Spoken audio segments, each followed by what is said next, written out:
This is step 2 of the Community Reconstitution Project. Now, I delineate out or differentiate the step 1 from step 2 because, as far as family tree is concerned, it's one happens before the other. But you can do step 1 just by itself, you can do step 2 just by itself, you don't have to do them in order or anything. But in step 1 of the Community Reconstitution Program, we showed how to use the GoldieMay feature and attach completely new people to the family tree that have never been in there before. Step 2 is building upon that, where there's families already connected, and using the BYU Record Linking Labs tool for geo hints, we see more source hints, blue record hints that are coming in and trying to attach themselves to those things that people have added in step 1. So yes, we are going to go into the GeoHint record source. This is a tool from the BYU Record Linking Lab. If you want to visit this site yourself, it is available on desktop and mobile. And the website address is fhss-priceweb.byu.edu. It will bring up this map, and you can search a couple of different ways. You can either search by surname. Let's do that really quick. My last name is Briggs, and so I'm seeing all of the different source hints that are needing attached to people with that surname Briggs. So with the Community Reconstitution Project, we are working in South Carolina to help our African American brothers and sisters attach and explode their family trees. So we're just going county by county. When you type in a state, it'll pop up with all of the counties that have record hints that need attached. So let's just go to the first county there. It'll pop up with all of these dots, and we're going to center that and keep zooming in. And we see many different people that need attached here. I like to zoom it in so that there's not very many dots, and I can kind of work that chunk out and then move on to another little sector of that county. So let's click on this one and go ahead and attach it. It's going to have me sign in to Family Search.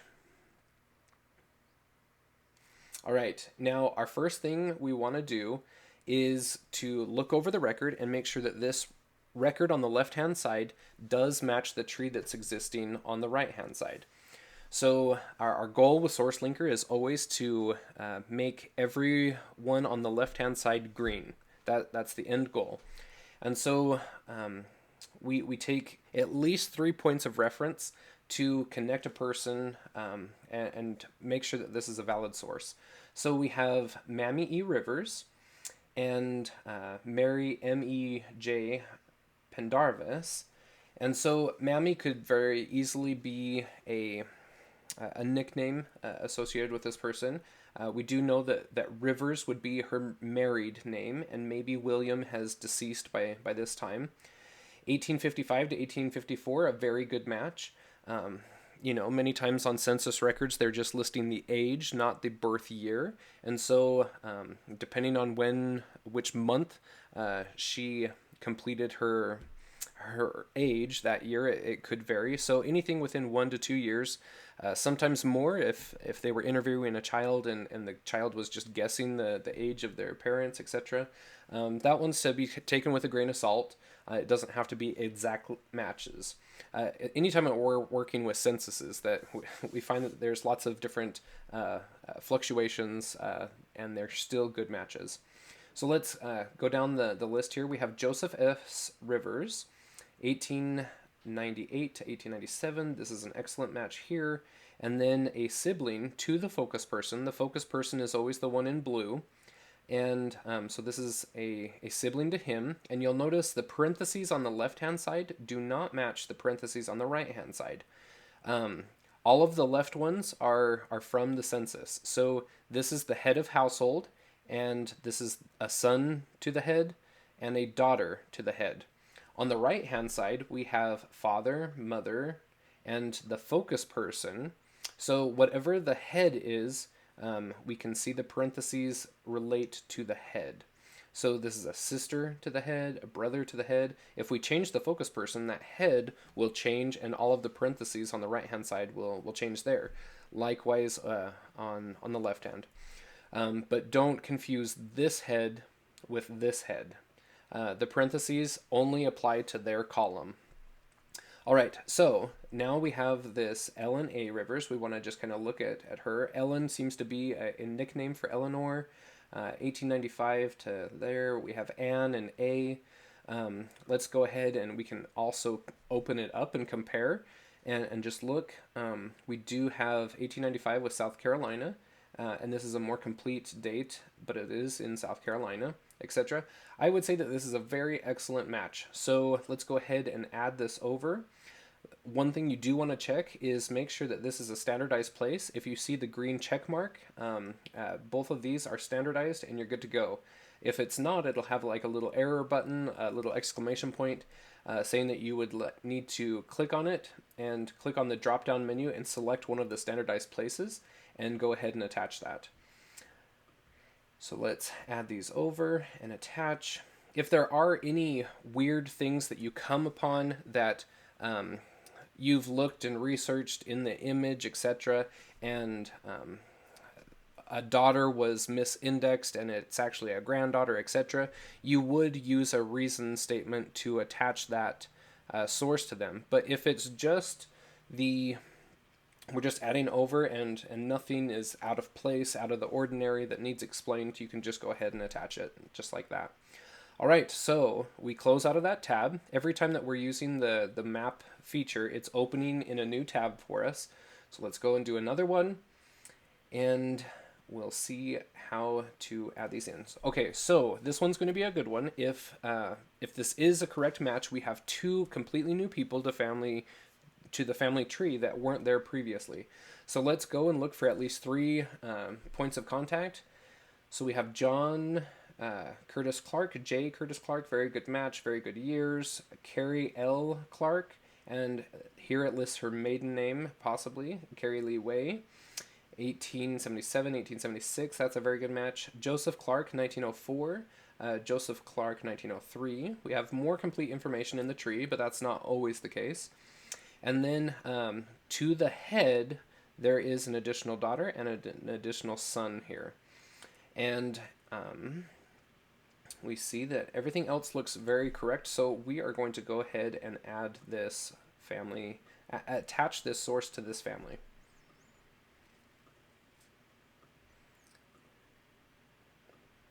All right, so one of 2 windows will pop up here when you're adding a completely new person over.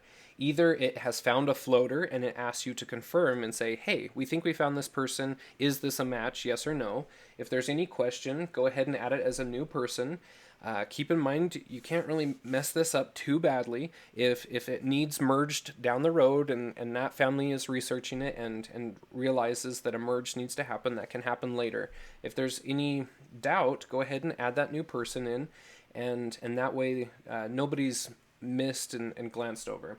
So we'll want to make sure that they're deceased. If they're under the 110-year requirement, you'll want to make sure that it's living. And it'll pop up with an error here saying, unless you're absolutely certain that they are deceased, mark them as living to protect the privacy rights, etc. So we're going to go ahead and create that new person and add it over. Again, we're looking for the standardized place and everything. This one's good to go. We're going to go ahead and add this person over and add their residence. And let me go show you where this, when we're on that last step that I just showed you here, that residence that we pulled over, I want to show you where that comes into play. So let's go into this person's person page.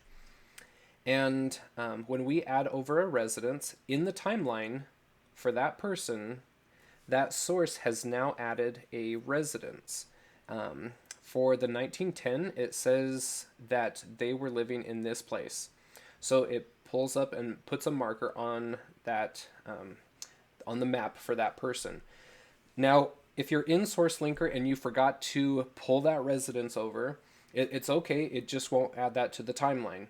If you're really wanting that to be pulled over, you can go ahead and detach and then go through the process and attach it over again.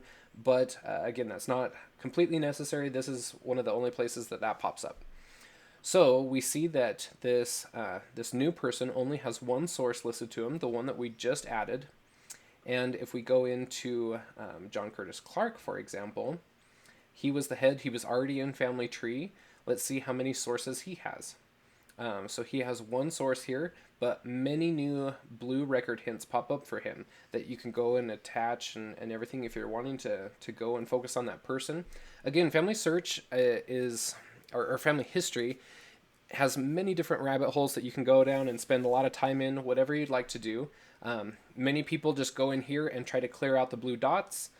Some people like to go in and then just get everything attached to this family. As we can see, if we open John Curtis Clark and view his tree, if you're in portrait view, well, any of the views, but I find portrait view an easy one to do.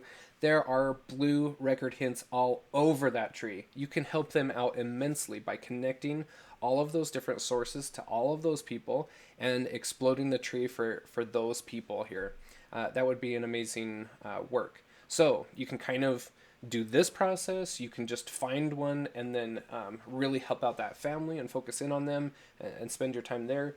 Multiple ways to help out in family history, each and every way.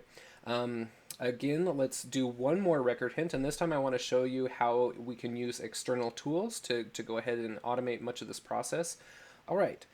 This is a good one that pops up, and I wasn't expecting this, but this record is already all green, so it means that somebody else is working on this county with me and has recently attached this record. If we were to go in and refresh, so click that search button with that same county again, we would see that those previous dots eliminated and new record hints came in. So anytime that there's a new indexing batch that comes in, it pops up here. It's hard to keep up and clear out all of the blue record hints on any given county, but that's our goal. So let's bring up another one and see if it is all attached or not. Okay, so this one's a new one, and I am going to, in our previous video for step 1, I showed you how to install the GoldieMay extension for Chrome. You'll go ahead, we've already got it installed here, so I'm just going to pull it up, click on the puzzle piece extension in Chrome, and go to GoldieMay. And then it may have you log in again. I'm already logged in here, so it didn't have me go through that step. But you'll click on the hamburger menu and click on volunteering. And so when this page pops up, sorry, I clicked past that too quickly. It said loaded a family from the tree. You don't want to click on that button in this process. In step 1, our other video, you definitely would want to do that. But here we already have this one, and we just want the tool to attach it to the tree. So if there is a gold button that says load a new family from the census, you'll want to put your cursor over in the left-hand side and click on it, and then it will change the button to say attach the rest of the family to the tree. So let's look through this record really quickly, try to find at least 3 points of attachment here. To make sure that this record should be attached to this family. So we have Mary Stedman, Stedman being a married name and not her maiden name, 1829 to 1819. That's quite a big age difference, but it's not totally ruling this record out yet.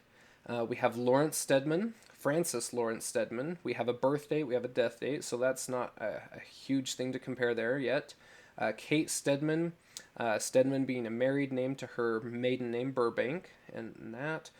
We have a child to the focus person. The head of the household is Lawrence. Lawrence's mother and daughter and sister are all living in this household. It's a more complex household that we're adding here. Marcella Stedman, 1896. This is actually one of our best links to prove that this family does belong here. So we're gonna, since this is an excellent one, we're gonna go ahead and open up the details of these other ones just to kind of take a look and make sure before we just really go to town attaching.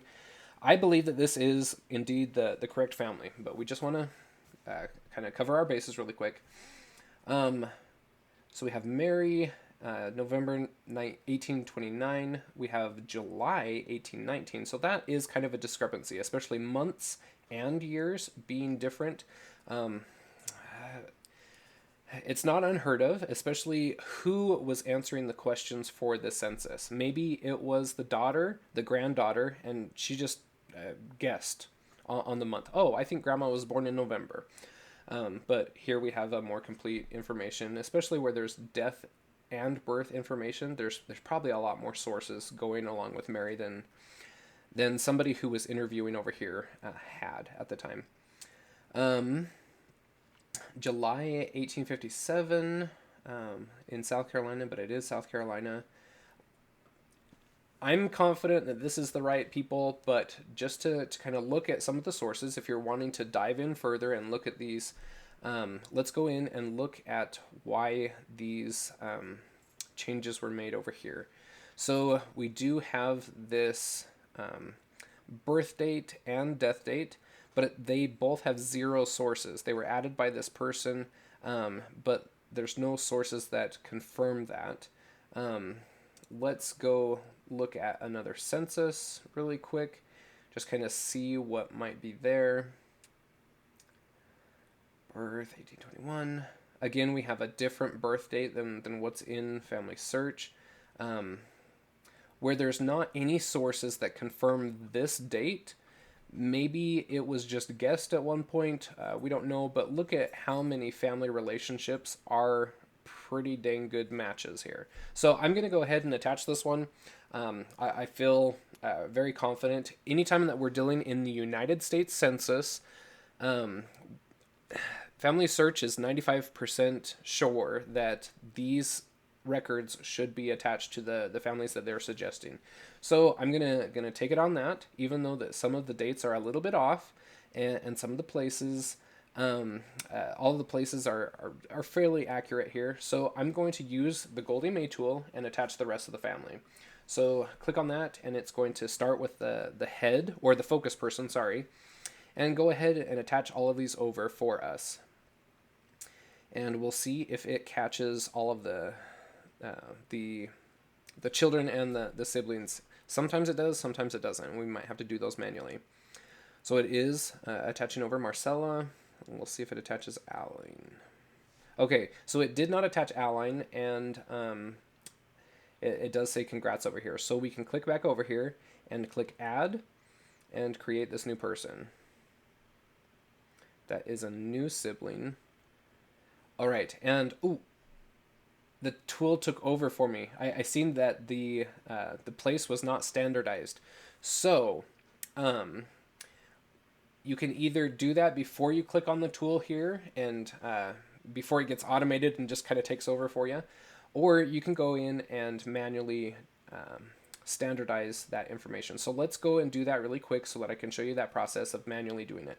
So under Align, it said that something was not standardized. So here, the residence from 1900, it has that exclamation point, and it says that it's not a standardized place. It doesn't recognize that for some reason.